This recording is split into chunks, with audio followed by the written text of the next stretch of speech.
My name is John Radford. I'm an English teacher from the United States. Today we're going to talk about the plural endings of nouns. Listen to this sentence. Cats and dogs are in their cages. Have you ever thought about the endings of those words? There are three distinct endings: cats, dogs, and cages.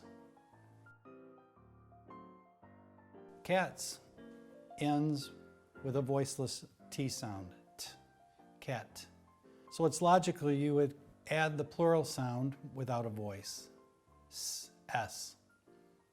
So to make cat plural, you add s, and you get cats. Here's a list of words that end with the s sound, s. Students, tops, backs, books, tasks, pets, cups, and groups.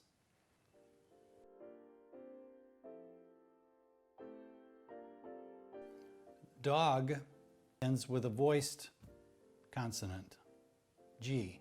When I say voiced, I mean when you make the G sound, you can feel the vibration in your throat, G, dog.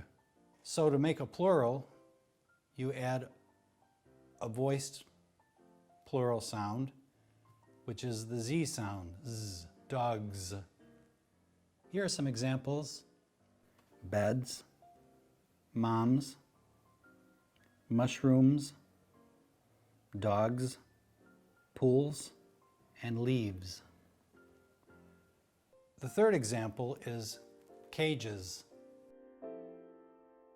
There are several letters at the end of words that are followed by the is sound. Cage ends in a j sound, so it's followed by is, cages. For example, when the singular noun ends in s, classes. Likewise, glasses and kisses.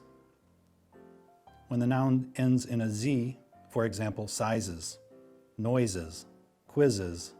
When the noun ends in an sh sound, wishes, dishes, brushes. When the noun ends in an x, boxes, foxes, and taxes. When the noun ends in a ch, for example, matches, watches, and patches. Finally, when the noun ends in a ge or dge, for example, changes, edges, fudges.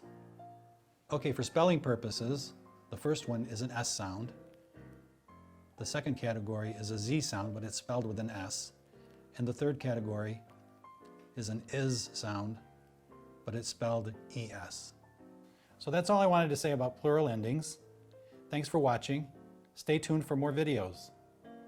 Bye.